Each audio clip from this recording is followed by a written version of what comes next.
escuchaste del tema de otros temas generales y bueno, Martín Pallares es un querido amigo, periodista, editorialista de Diario Expreso, pero sobre todo un periodista y un querido amigo. Martín comenzó la campaña electoral, ya hay 4 candidatos inscritos, hoy se inscribirán, se entiende que se van a inscribir 4 más y tendríamos 8 binomios si es que no hay sorpresas presidenciales para una elección de la que no estamos muy lejos, ya estamos casi 15 de junio, casi digo, esto es el 20 de agosto, a 2 meses y días de la misma. ¿Y cómo ves el panorama? ¿Cómo lo juzgas, Martín Pallares, cuando se dice que hay candidatos más fuertes u otros menos? Interviene Otto Sonnenholzer, intervendrá el correísmo, intervendrá también Jan Topic, intervendrá también, Fernando Villavicencio, Yacu Pérez, Javier Hervas, en todo caso, Daniel Noboa. ¿Cómo la ves? ¿Cómo lo juzgas, querido amigo? Hola, ¿qué tal? Gracias por la invitación. A ver, primero hay 2 consideraciones, ¿no es cierto? Esta es una campaña súper corta y como tú bien decías, esto ya estamos ya casi a puertas de las elecciones. Y la segunda es que quienes buscan elegirse en este momento, si salen elegidos, gobernarán año y medio, en realidad hasta menos que eso, porque luego vendrá la próxima campaña, etcétera.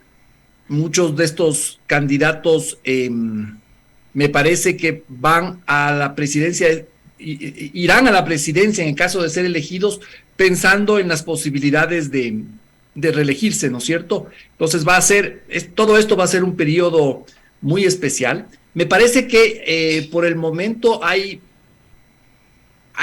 pocas certezas, pero entre las certezas que tenemos es una, que hay una candidatura del correísmo que tiene un peso definido, ¿no es cierto? Que es el techo del correísmo, que debe estar entre el 30%. Los candidatos del correísmo no son muy buenos candidatos, entonces yo creo que la capacidad de subir no va a ser mayor. Sin embargo, dada la polarización, ¿no es cierto?, la atomización de las otras candidaturas, yo pensaría que esa es una ventaja que por el momento arranca el correísmo, ¿no es cierto? Yo no veo que ninguno de otros de los candidatos en la arrancada tenga un 30%. Ese es un capital político que tiene el correísmo ahí, lo que le da buenas posibilidades de pasar a la segunda vuelta. Salir ganando ya en una segunda vuelta ya es otra historia, es mucho más complicado. Por otro lado, otra certeza que tenemos son un poco los temas que movilizan a la sociedad. Ahí está el tema de la seguridad, sin duda, y creo que hay un candidato que está tratando de aglutinar ese sentimiento, de articularse alrededor de ese sentimiento, que es sobre todo Jan Topic. Creo que esa también es una ventaja para el candidato del Partido Social Cristiano. Ya tiene algunas alianzas, ¿no es cierto? Está Centro Democrático, está el expresidente Lucio Gutiérrez. Y por el otro lado, tenemos un sentimiento, así como hay el sentimiento del correísmo, ¿no es cierto? De que tiene he dicho yo que tiene un techo de alrededor del 30%, pero por el otro lado está el anticorreísmo, que yo creo que es un sentimiento importante acá. Ahí veo algunas gentes que van a tratar de disputarse y ahí es donde existe una gran polarización, ¿no es cierto? Ahí está Fernando Villavicencio, está Yacu Pérez, está Otto Sonnenholzer, que quizás en su discurso todavía no podemos saber mucho sobre el discurso de Otto porque recién ha salido, entonces todavía está muy crudo, ¿no? Entonces es un panorama complicado porque es una campaña que ya es muy corta, ya se vienen las elecciones, pero al mismo tiempo esto recién ha comenzado, ¿no? Entonces aquí pueden pasar muchas cosas. inédito además que una muerte cruzada se dé en el Ecuador, es la primera vez que pasa, y un gobierno de un año, 5 meses, lo hemos vivido algunos de ese nivel. La pregunta es que veo una desilusión en la gente por votar, salvo los dos temas que muy bien señalas tú, el tema de la seguridad y el tema del desempleo, que son los que más le importan a la gente. Veo al anticorreísmo listo, al correísmo listo, y en el medio a los que no están en el uno ni en el otro, a ninguno de los dos extremos. Va a venir una campaña que la gente lo que quiere es que termine lo más pronto posible, Martín. La gente quiere que le resuelvan los problemas. Tú lo sabes, que los gobiernos le resuelvan un problema. Hace un momento teníamos a Patricio Carrillo, con quien hablábamos, y antes a la vicepresidenta de Daniel Noboa Sin. Conversamos con los dos. Todos hablan de lo mismo, de 4 ejes, 2 ejes, siempre está la seguridad y el empleo.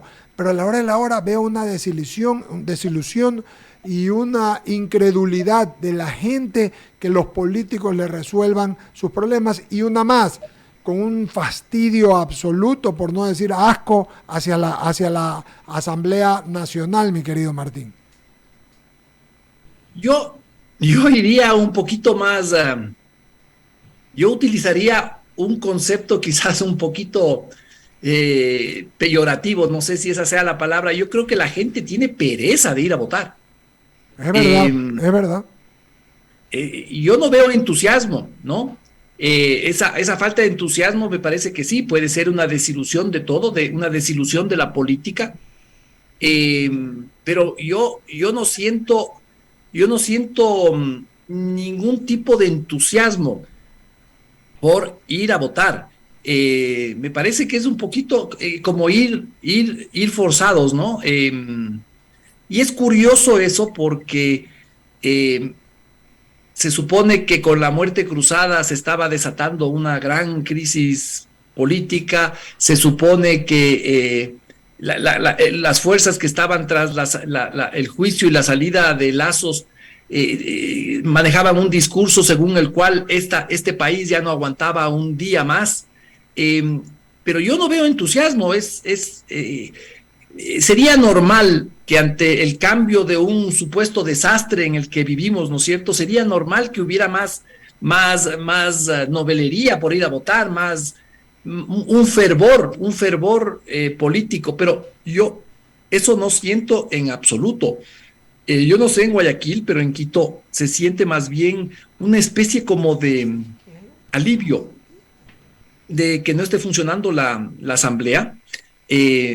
Esa baja de las tensiones políticas, yo creo que a la gente le gustó, y una campaña nuevamente, una campaña a estas alturas significa otra vez subir los decibeles de las pugnas, etcétera. Yo creo que la gente ya está un poquito cansada de los políticos. Los políticos no le han sabido resolver sus problemas.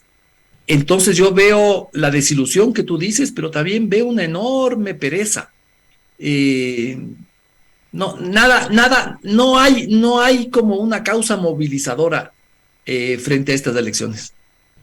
De acuerdo contigo. Sigue Jaime Velázquez, luego Luis Salgadillo, cierra Enrique de Bolito, San Martín. Gracias, Eduardo. La verdad es que interesantes las reflexiones de hoy en día con Martín. Y te quiero hacer este análisis porque acabaste de decir hace un momento que empieza con una ventaja el correísmo, que es el 30%. Y te podría decir que las probabilidades que esté en la segunda vuelta son muy altas. Más bien, de los otros 7 binomios, ¿quién crees tú que podría estar en esa segunda vuelta? Yo no me atrevería ahorita a pronosticar porque todavía estamos muy, muy crudos. Me parece que ahí tiene una buena posibilidad Yacu Pérez de llegar segundo. También tiene Fernando Villavicencio y también lo tiene Otto Sonnenholzner, ¿no? Aquí el riesgo es de que tengan por estar divididos, tengan una votación tan escasa, y si el correísmo logra subir, puedan ganar en primera vuelta, cosa que no creo. Las candidaturas del correísmo son bastante flojas. La candidata Luisa González, que si bien yo creo que era una asambleísta que tenía buena presencia, era aplomada, tenía buena oratoria, etcétera, va a encontrarse con unos problemas muy grandes en esta campaña, ¿no? Ella tiene unos temas pendientes, unas glosas, tiene el tema de que se opuso a la despenalización del aborto. Eso va a desmovilizar a estas fuerzas, corrientes feministas que siempre han sido importantes en el correísmo, ¿no es cierto? Creo que eso va a producir, y me temo que una parte de esa votación correísta, la votación, el electorado correísta no tan radical, no tan ideológico, no tan militante, se puede ir por la fórmula de Jan Topic, se podría ir incluso por la de Yacu Pérez, y quién sabe si no por la de Otto Sonnenholzner, ¿no es cierto? Que no está manejando un discurso tan anticorreísta como Fernando Villavicencio. Entonces, veo esas tres posibilidades, ¿no? Yo creo que Jan Topic va a subir. El tema de la seguridad siempre es importante, y esta figura de medio como de Rambo que él tiene, ¿no es cierto? Yo creo que puede sintonizar con grandes sectores populares en las zonas más afectadas por la violencia y la delincuencia. Claro, lo que pasa es que creo que le falta algo que se llama carisma político, que es decir, cuando transmite su mensaje no llega a las grandes masas, y probablemente esa sea una de las falencias de Jan Topic. Pero lo que te quería decir es que, si bien es cierto lo que analizas tú podría darse, también es cierto que en el caso pues justamente de Fernando Villavicencio, ayer cuando escribía su candidatura, él decía que no confiaba en el CNE, y la propuesta que él decía es que se refuerce con las Fuerzas Armadas, que en cada una de las juntas receptores del voto esté un militar que coja pues justamente el acta y la lleve. ¿Qué piensa al respecto? Porque el CNE es la autoridad que en un momento dado va a contar los votos, y hay mucha gente que duda y pone en riesgo justamente ese conteo, digamos, no confían mucho. No sé cuál es tu análisis al respecto, Martín. Yo creo que la gente tiene toda la razón del mundo en desconfiar en el CNE, no solo en el CNE, sino en el contencioso electoral también. Esta última campaña que vimos con candidatos al Consejo de Participación Ciudadana que incumplían todas las reglas y las normativas para la campaña, y que no tuvieron ningún tipo de sanción, hace que sea inevitable tener esas dudas, ¿no es cierto? Es un organismo muy desprestigiado. En todas las últimas elecciones los resultados han sido terribles. Valga la redundancia, los resultados de los comicios salen tarde, salen mal, hay interrupciones, hay cortes, hay apagones. Hay muchísimas razones para entender esa desconfianza, ¿no? Lastimosamente, durante este periodo no hubo ningún esfuerzo por depurar ese organismo. Ese organismo, no hay que perder de vista, está de alguna manera prisionero del Consejo de Participación, por un lado, por la falta de voluntad de las fuerzas políticas que ven en ese organismo un aliado para sus propósitos, y el que pierde aquí siempre es la sociedad, ¿no es cierto? El electorado, que no tiene confianza. Y una elección sin confianza en el órgano electoral es como ir a un partido de fútbol sin confianza en el árbitro, ¿no? Eso menoscaba, destruye completamente el espíritu cívico, la motivación política que debe tener una sociedad para ir a las urnas. Es realmente lamentable lo que ocurre, pero así es el sistema que nos dejó amarrada la Constitución del 2008. Ojalá que haya un cambio, mi querido Martín, porque eso es lo que esperan algunos ecuatorianos. Esperemos que la nueva asamblea no se convierta en la asamblea del pan de yuca, sino que sea la asamblea que forme pues justamente ese cambio que necesita el Ecuador. A ver, paso a mis compañeros en estudio. Luisa Delgadillo tiene más preguntas para ti. Adelante, Luisa. Gracias, querido Jaime. Martín, un gusto saludarlo. Buenos días. Hola Luisa, ¿qué tal? Gracias. Oiga, aprovecho rápidamente, tal vez no es el momento, pero le escribí en algunas oportunidades luego del fallido intento de poderlo entrevistar en el canal, y créame lo que cuando en ese instante, producto de la cadena del presidente, se dio la oportunidad de buscar un analista, pensé inmediatamente en usted, porque me fueron a preguntar, todo fue tan repentino, y yo pensé en usted porque valoro mucho sus respetables criterios. Pero no sé qué pasó luego en un tema que ya no maneja esta servidora, soy solamente un soldado más en la institución a la que yo laboro, y luego pues ellos decidieron, se decidió internamente cambiar en ese momento mi sugerencia. Y como donde manda capitán no manda marinero, pues yo respetuosamente acaté. Y ya que no tuve la oportunidad de expresarle mis disculpas, no quise dejarle solo un mensaje de texto frío. Hubiera querido hablar con usted y le ofrezco las disculpas aquí a través de la radio. Espero que las acepte. Bueno, no te preocupes, Luisa, es sí, eso sin absoluto cuidado. Escapaba de mis manos, y créame lo que yo soy una ferviente admiradora de su columna editorial, de lo que usted escribe, sintonizo mucho con su pensamiento y su criterio, pero en este negocio es así, ¿no? Habrá quienes sintonizan y habrá quienes no. En todo caso, pues cuando yo sea la dueña de un medio, ahí sí lo invito para que usted diga todo lo que usted quiera decir y con lo que yo comulgo. Oiga, revisaba la prensa y Diario Primicias, me gusta mucho leer Primicias, ha hecho un titular que me parece un poco diferente. Dice: Glass, el mimado de los jueces, 5 fallos favorables en 14 meses. 5 jueces ordenaron 3 veces la libertad de Jorge Glass. Además, le devolvieron la pensión vitalicia y los derechos políticos. ¿Cuál es su reflexión al respecto?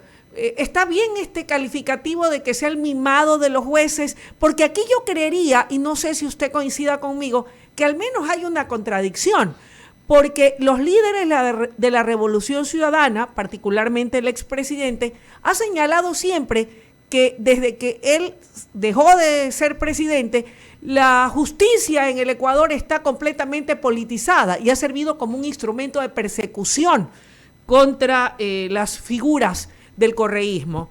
Entonces, pero acá en cambio este titular dice que es el mimado. Y si es el mimado y ya está libre, ¿cómo es que no fue él el candidato?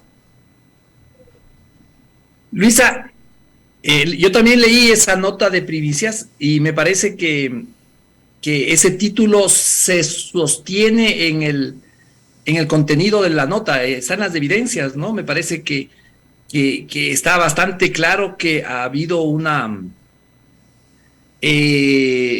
tratamiento especial con el señor Glass. Y ese es un caso, es que el tema de Glass es un caso muy especial, porque es un personaje sobre el que aparecieron demasiadas evidencias. No es como otros casos, ¿no? Aquí hubo la declaración del representante de Odebrecht en el Ecuador, que lo dijo en la corte, y luego había el video del mismo señor conversando con el tío de Glass, Ricardo Rivera, donde le decía que cómo iban a ser las entregas de los dineros.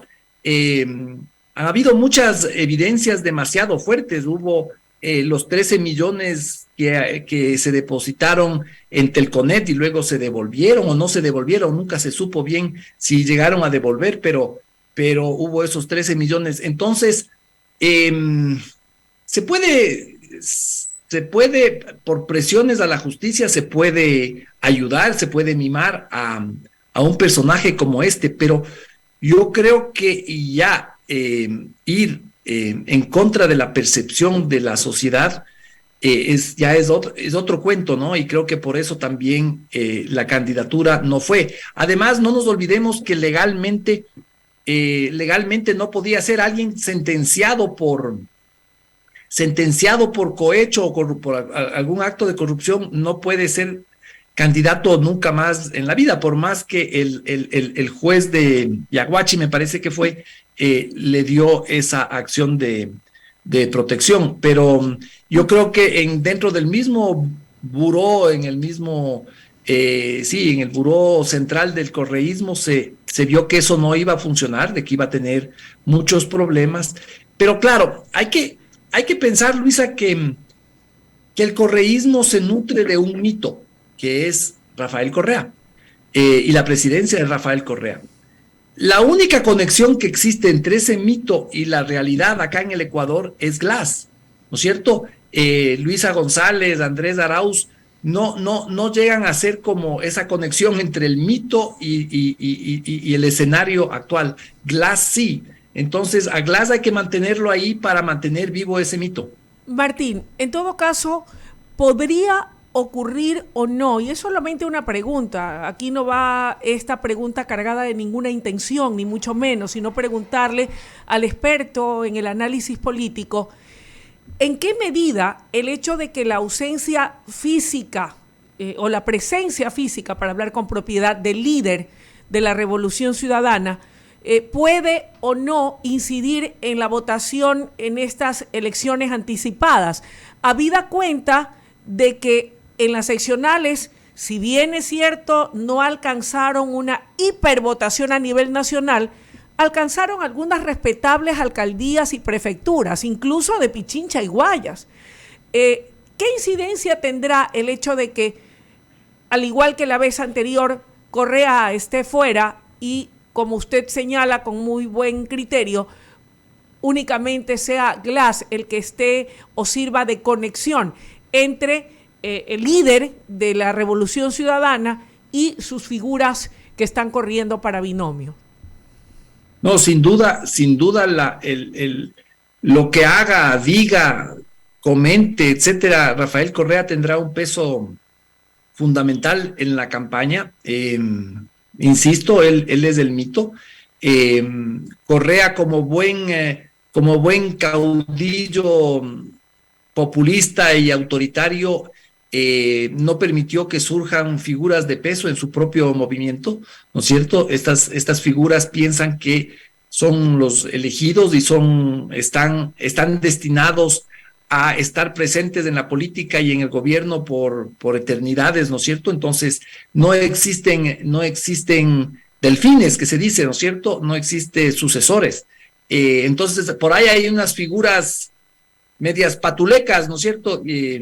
Pero ninguna tiene el peso específico político de Rafael Correa. Entonces, la Revolución Ciudadana es Correa, no es nada más. No, ninguno tiene esas posibilidades. La idea aquí es que gane alguien que lo que deba hacer es abrir las puertas institucionales para que pueda volver Correa y ganar, pero eso no es fácil precisamente porque no es Correa el que está en la boleta electoral, sino están unos señores que lo representan, que cuentan con su apoyo, pero el correísmo es como una religión, ¿ya?